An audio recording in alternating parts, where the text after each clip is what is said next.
Good morning, welcome to Mark Langley's Horsemanship podcast. I'm Jenny Barnes. And I'm Mark Langley. Mark, you're sitting underneath what tree? A big boab tree.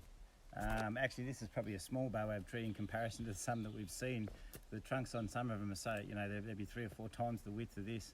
In Australia we call them boab trees, but they're in Africa and some other hotter countries, and they can grow to an incredibly old age, like thousands of years old. But beautiful, beautiful trees, and they're prolific through the Kimberleys and parts of northern Australia. But we're just here at Mornington, which is a property owned by the AWC, Australian Wildlife Conservative, and they're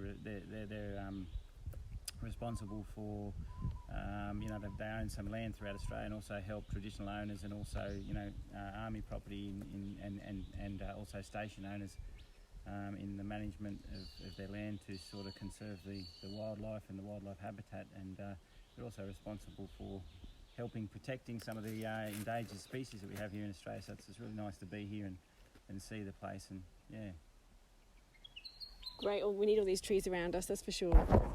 Mark, so I've got some questions from our members. The first one is from Meredith. Meredith has a new horse that she doesn't know much about. He's a 6-year-old gelding, very light and soft in the end of the lead rope, but not so much in the bridle. She feels that the one rein stop has either been badly taught or overdone. When she asks for a bend to stop his head, he'll just whip around at the slightest ask, but his feet don't stop. So she feels like if he really got in trouble and needed to stop, he'd just run out through the shoulder, whiz around in a circle with his head on her boot and not stop.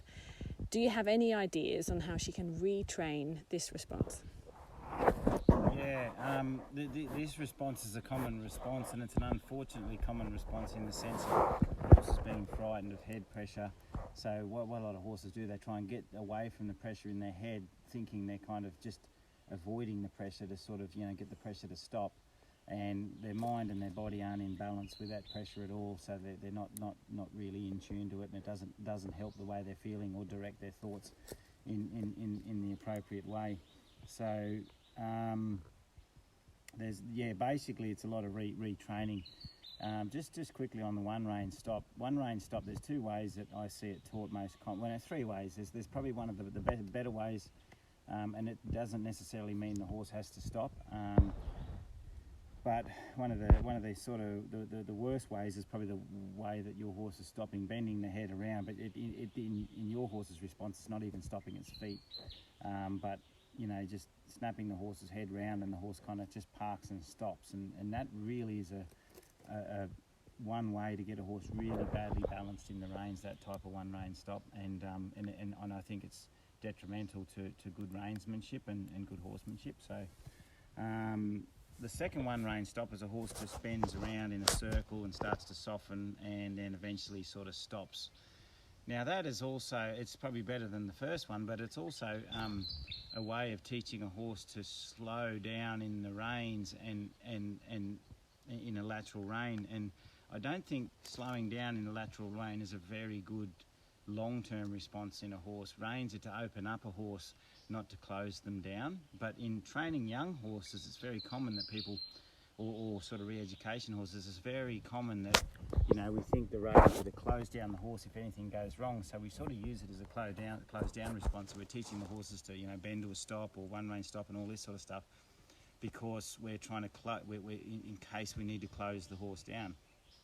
I like to look at the reins in a way that we open the horses up, so we're sort of opening their mind up to a new possibility. For instance, so say the horse is troubled about something, then we might pick up the feel of a rein, and it takes away that thought. So the first response of the rein is to sort of say, let go of that hard thought that you're thinking about, and then when the horse lets go of that, then it's available to possibly follow the feel of the rein into a better mental and physical position. So the second response will be turned like this or rebalance like this. So going back to the third one rein stop, which is probably not necessarily a stop, but it's a rebalance and a mental engagement with the reins, is the way that was probably taught more in horsemanship years ago, when horsemanship was starting to sort of get about a bit, and that's you just pick up the feel of an inside rein, the horse softens to the inside rein and rebalances a little.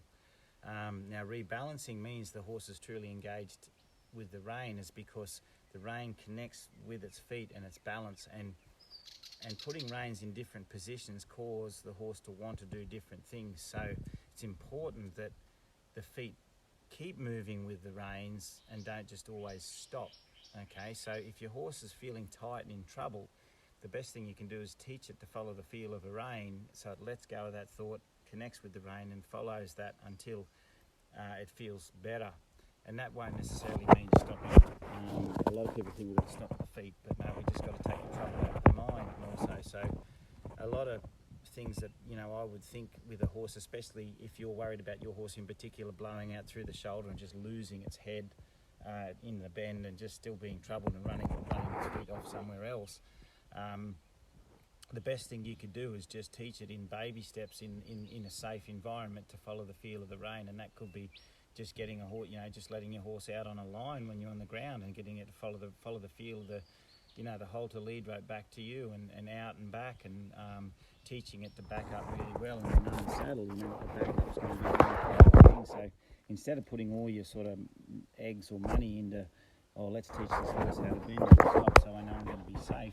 If you taught it a really good backup, well, you've got a way of taking that trouble out of the horse and putting it into a backup. If you've got a good turn, you can take the trouble out and put the horse into a little turn and turn it in a new direction. So so I would probably be working on a lot of good quality backups and just following the feel of the rein, and also hindquarter yields. So hindquarter yield without the leg. So a leg will add energy and impulsion and sometimes trouble the horse more if you want to bump them across off your leg. So what I would tend to do is just sort of take a turn on the horse, take up the feel of the rein. When the horse is gently bending into the rein, just take that rein up into your sternum area. And if you haven't quite got that hindquarter, you can start to lift up like you're going to, you know, just touch your finger on your nose or something like that, or your thumb on your nose.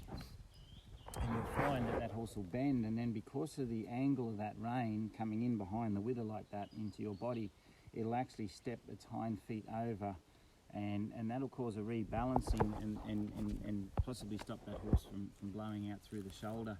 And when they learn to soften and rebalance like that, and their thoughts soften into the rein, then they're going to let go of that trouble. So when you loosen up, they go, ah.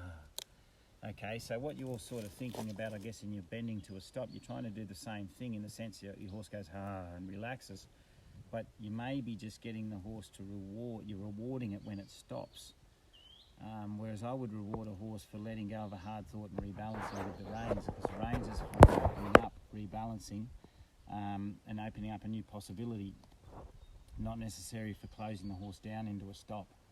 So good backing, good steering, you know, indirect rein, hindquarter over, open rein, or lift and open the rein, you know, get the horse to think and step into its turn, so you can really feel that inside front foot stepping into the turn. All those exercises of thought change and rebalancing will help a horse become a lot better with the reins. But the biggest thing is you've got to feel for in your hands is when that horse is softened, and you know, sometimes we get a response as the feet move, but they move with a certain rigidity and worry. We've got to get them to move softly, and the horse kind of goes, oh, I feel good in that. So you're waiting for the horse to feel good in the movement that you're teaching it with the reins. And if you really focus on that, then your horse will start to feel a lot better in the reins. And then all of a sudden, you know, you'll just take a rein and redirect your horse, and you'll be back on a loose rein, and the horse will be calm again. That's what you're kind of aiming for. So yeah, thanks Meredith for that. It is a big problem, and the best way I've found is just getting the horse to really understand the reins properly, and not just try and teach it one rein stops. Okay, the next question is from Naja. Naja starts off saying, my horse is good except when he isn't questioned. So I'm just going to explain that with what she's written. It's a really good question. She's experienced with her horse and her friend's horse that they do quite well with pressure on the lead rope, except when they are up and worried. Then all the lessons about following the rope physically and mentally seem forgotten. Her horse pulls back when anxious pretty violently, and her friend's horse will try to pull away. They both bought the horses like that. They guess that somehow perhaps they weren't clear enough in their re-education. But Mark, what are your ideas if the training can't be assessed in situations when it's needed? Okay, Naja, this is it's a really good question, because there's something happening. I'm meeting a lot of people that, and it's in horsemanship a lot, that and I'm not saying this is where you're coming from in it, but it's what's happening is a lot of people are believing that you've got to have your horse in a relaxed state so it can learn. So they're waiting and getting their horses relaxed. I'm not saying this is what you're doing, but it's a common thing, and it can be positive, it can be negative. It's just as long as everyone knows the balance. But we want to get a horse relaxed, and then we kind of educate it. And then what happens is sometimes through education, the horse might get up a bit. So I like to make a horse feel better through education, not just wait, let it lick and chew and then start to teach it. I would actually have the horse in whatever state it comes to me and show it through my ideas or the feel of my ideas, whether that be lead rope pressure or anything like that, that horse can follow a pathway into a better feeling. So the horse learns and then learns that following a feel of our idea helps it feel better, and it's the same response as if, say, a mob of horses, like wild horses, were startled, and they don't all scatter off like mice. They don't all just run off in all different directions, running mad into trees and through bushes and scrub. They sort of, one might go, I think we should go to safety. Most of the horses then follow the feel. They're following the feel of that horse and its direction, and they work as a herd together to go to a safer place. So it's not you don't get this like random flight response where horses just go manic and run off. You basically get a horse under pressure, searching and thinking and actively making a decision to make itself feel better. And I think we should harness this in education, not just so relax our horses and go, okay, I'm going to now have to wake you up through education. We actually use that education to make them feel that they've made a good decision and followed our idea and went, oh, good, that was a good idea. I'm back to feeling calm again. Yeah. So what I would tend to do with your horse, if it's following the feel of that lead rope, I would startle your horse a little bit first, in the sense of maybe you could just pop a flag on your leg and get the horse looking and going, oh, what should I do? What should I do? So you're not startling it enough to go, oh, gee, I'm going to run off and I'm in a real panic. You're just enough to get it aware and thinking, I need to make a decision. And then you might put a feel on a rope and the horse may go, oh, what's that? And you'll find if it's going to fight. But if you can hang in there and just wait on it, it might just go, oh, and it'll release, and its thoughts will go and its feet will go with the feel of that rope. And at that moment, you release that pressure, or it'll have released the pressure anyway. And you might put your hand out and it might just connect with you and sniff on you, and you just let it settle a bit and it'll go, oh, all right. And then you might just do that again, and then until your horse will go, oh, I follow the feel of that lead rope. And it might be just in a simple leading forward lesson. And then you can sort of amplify it a little bit more sometimes, that the horse knows that when it's in trouble, that there's an answer through that rope. Okay, but you do that in education. So whereas what happens in education a lot of times is we work in this nice calm environment, teaching our horses all this stuff, hoping it's going to work when something goes wrong. Whereas what we should be doing is setting the horse up to be anxious and search a bit, and then find a good feeling through that education. And that's where driving was, when people had a quiet horse, then they had to drive their horses all the time and chase them to get them motivated to move their feet, because the horse wasn't searching anymore. Whereas if you get them searching, you don't have to drive your horses. They search, and but what ends up happening is a horse that's really confident with your decisions, the reins, the rope, all those things. So add a little bit of stimulant. Don't direct the stimulant at the horse to send it away from the stimulant. Just add a stimulant that gets it searching. Offer it a little question through the lead rope. It could be turn left to me and come to me a little bit, or follow the feel of the lead rope. And just keep doing those little things until your horse goes, oh, yeah, I'll follow that. And they start to sort of look for that feel and want to follow it, and it makes them feel better.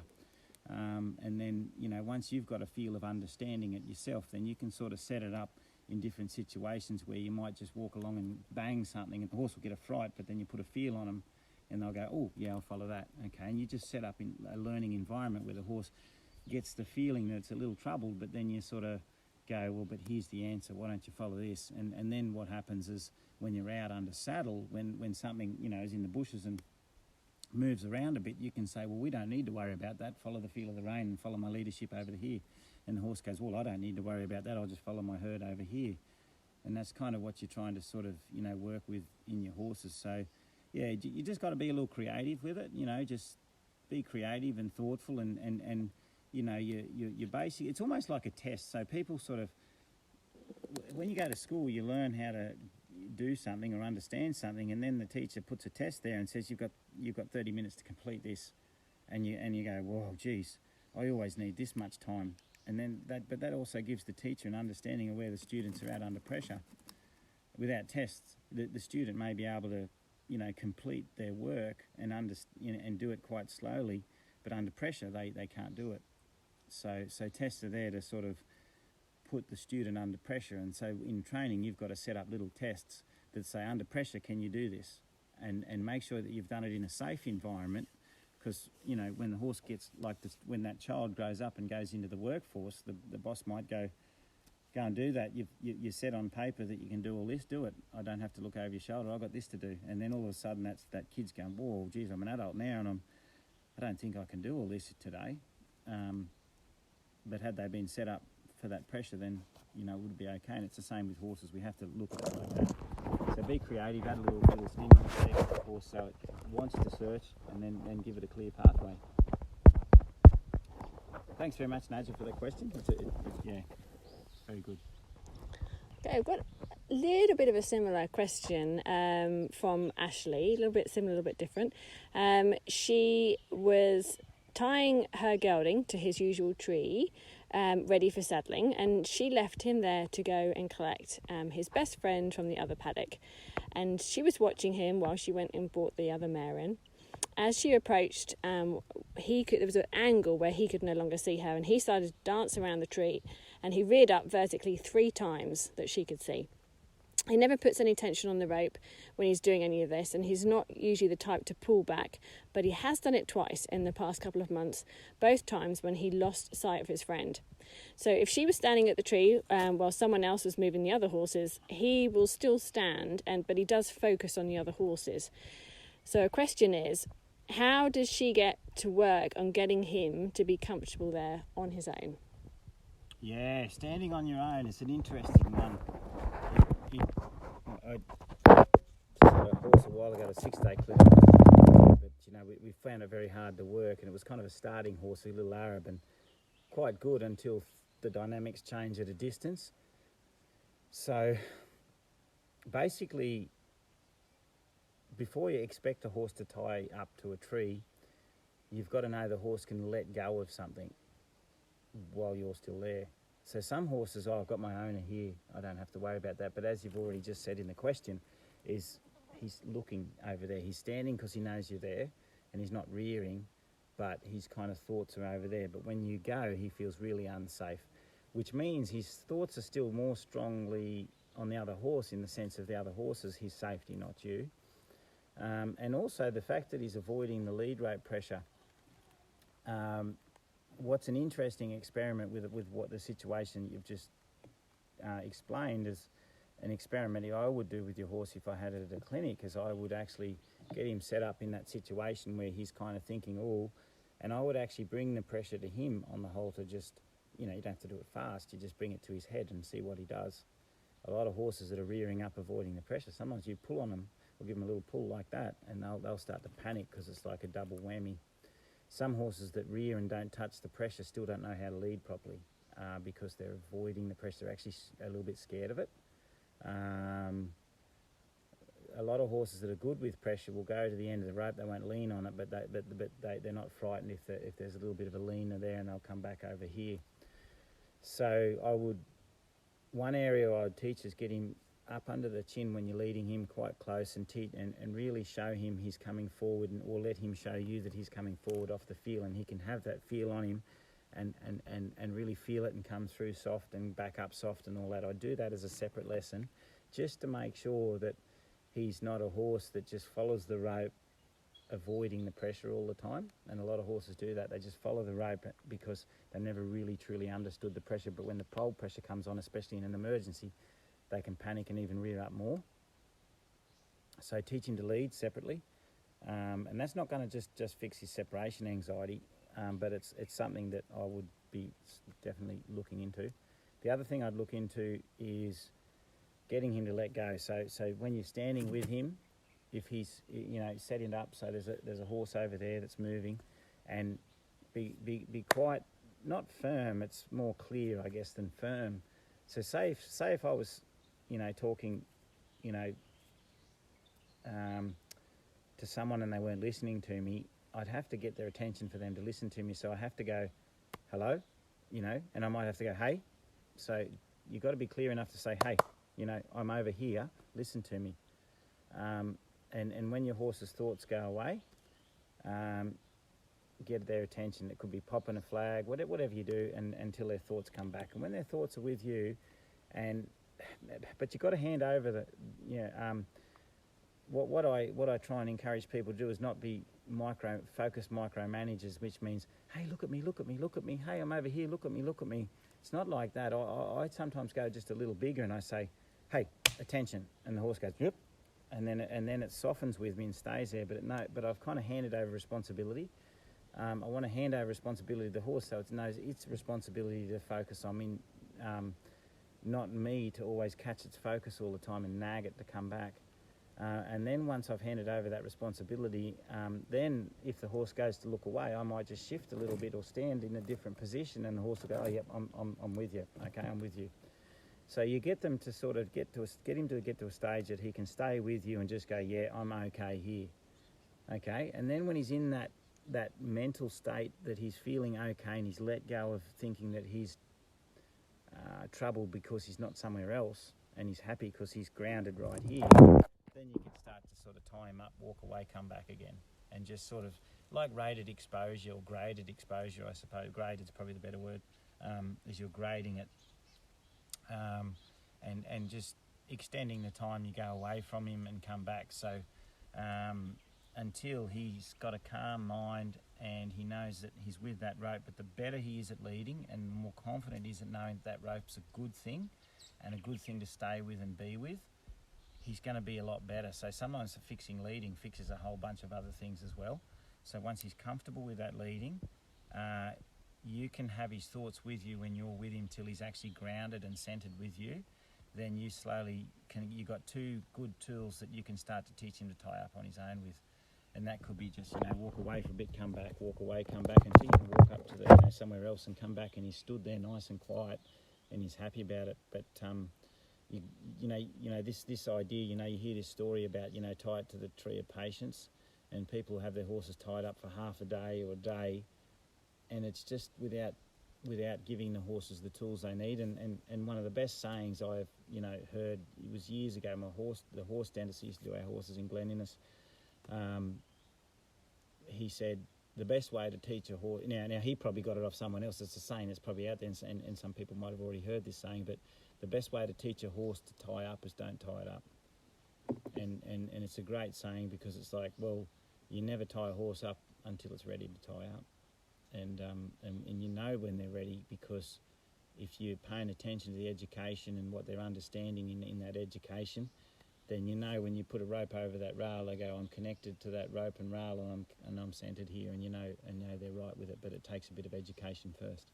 You do a lesson where you throw the rope over the rail and then you sort of walk off in a different direction, say at an angle, 45-degree angle, and then you kind of put pressure on the rope, and they have to walk up to the pressure of the rope, not you. Yeah. That's quite a good. I remember you've got some training videos on that. That's a really good one to sort of tell if a horse is following your indirect feel, which is your, they're going that way, and it's a good one to know that the horse is confident with the rope and following that rope in a different direction while you're walking off in another direction. So it's also another one to add into that, where you just throw a long rope over a rail, you have the horse standing away from the rail, you walk that way, off that way, and the horse has to go towards the rail or the post that you've got that rope around, and they have to lead up to that and be quite calm with that. And until you're at a stage you can sort of bother them a bit or do some things out there, and they go, yeah, I'm okay. I'm okay with the rope, and that's a really good one to test how good the horse is leading, and whether they're right to be hard tied at some stage. Yeah, there's a lot of videos out there on leading, I think, for people if they want to see them. All I good. think that's all. But thanks very much for everybody for the questions, and I think the next question and answer will be somewhere else in Western Australia. So we're heading home very soon after this. It won't be long, and we'll be sort of back to the normal life routine. I'll be able to put jeans on because it'll be cold enough. All right, thanks for your questions, everyone, and we look forward to seeing you next time. Thank you.